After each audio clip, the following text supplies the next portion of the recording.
Hey, how you doing? This is John, and welcome to John's Long Box. Today we're looking at Justice Machine #1 by Comico Comics. This was my first exposure to Justice Machine. Like I said, I was a Comico fanboy, meaning that I tried to get everything that Comico put out because the comic book, The Elementals, was such an important comic to me that I was just like, this is an important company, and I had to get everything. So we already looked at Justice Machine #1. That was Noble Comics. That was the first appearance. It had a small print run and it didn't do too well, so they just kind of started all over again out of necessity. All right, so here we go. This is Mike Gustovich, and Tony Isabella is the writer. And here we have the cast of the main characters. We got Challenger, I already talked about him. He's the leader. Diviner, that's his ex-wife. Blazer, they don't realize this, but that's their daughter. They didn't know that she was their daughter. It was like kept from them for a while. That's Demon, the drug addict, arrogant, acrobatist. Talisman, the jerky good luck guy. And Titan. Titan is the solid, little naive, but like the stalwart good soldier. And this is the planet of Georwell. And this is Maxinor. He's the main bad guy. So Challenger is, the field leader of the Justice Machine. Then the Justice Machine, like I said the other video, is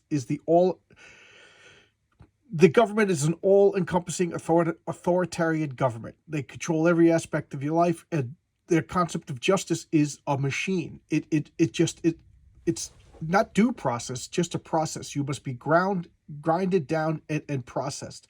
There's no compassion, there's no mercy. It's just these are the rules to follow. And like George Orwell said, the goal of a totalitarian is furthering its power. And if it's not all powerful, then it fails. So the Justice Machine has to just continue to pursue.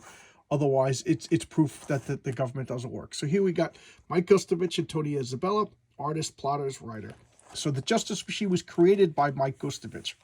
Tony Isabella, for those of you who know, may or may not know, was the creator of Black Lightning. So here we have another splash page. And what do we got? Just created by Mike Gustovich. So this is Maxinor, and this is his son, Youthquake. And the story's already in media res. So he's fighting off the machinations of the Justice Machine. Challenger is filled with surprises. He's like, he's a peak human. He's like a Captain America type. He's a peak human, all in brown, which is not like a superhero color.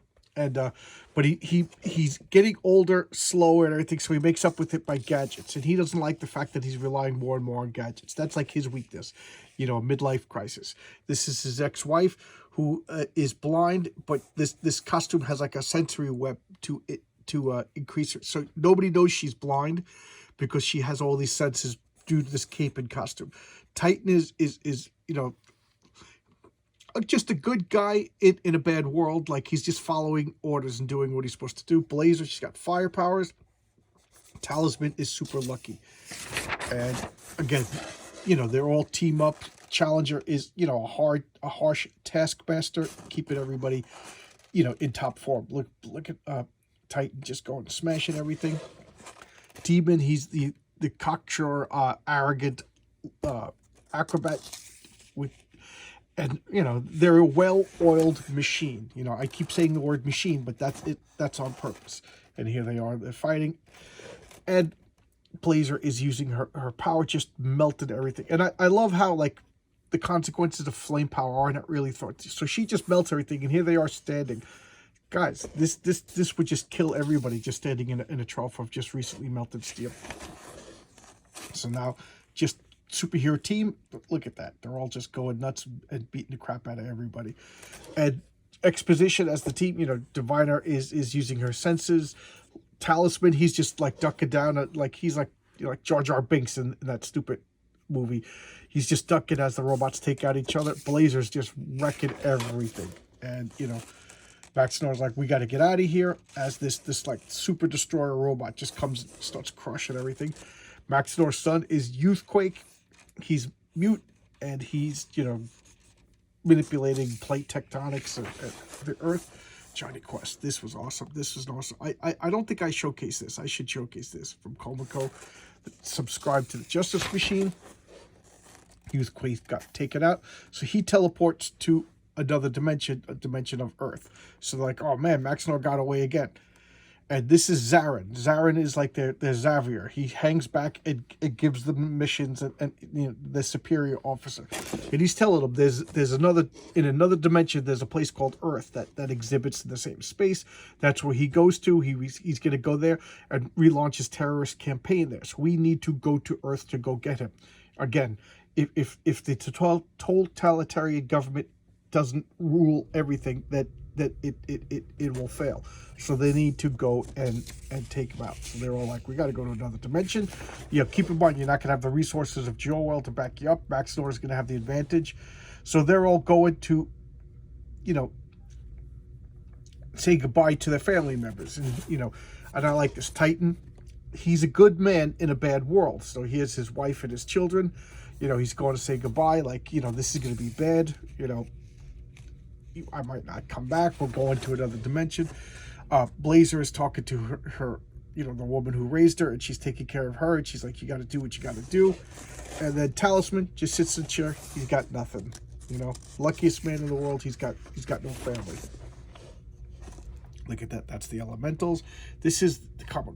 This is all the comics that were Comico was offering. Yes. Comico checklist, I didn't get that. Elementals, I got that. Johnny Quest, I got that. Mage, I got that. That was awesome. Robotech, I never got. So that was the one of the few things that by Comico that I did not collect. So there we go. And, you know, he goes to a doctor and he gets a supply of Edge. That's the drugs that he uses.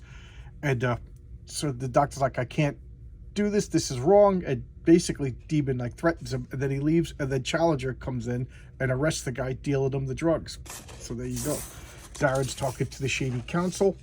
They're always up high above.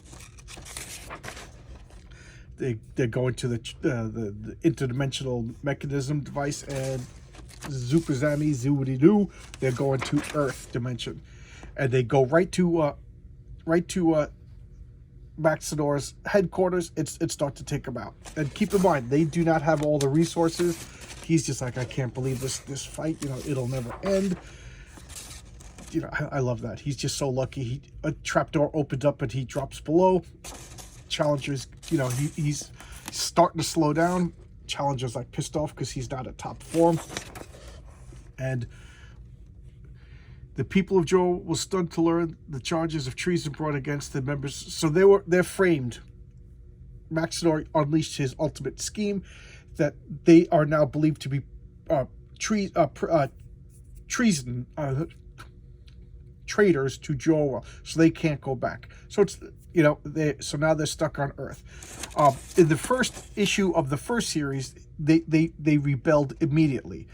In this comic, they are. What I like about it is their rebellion is, you know, this is you know, a reboot out of necessity. I normally don't like reboots, but it was a small print run. Nobody got it. Nice concept, so that they had to start over.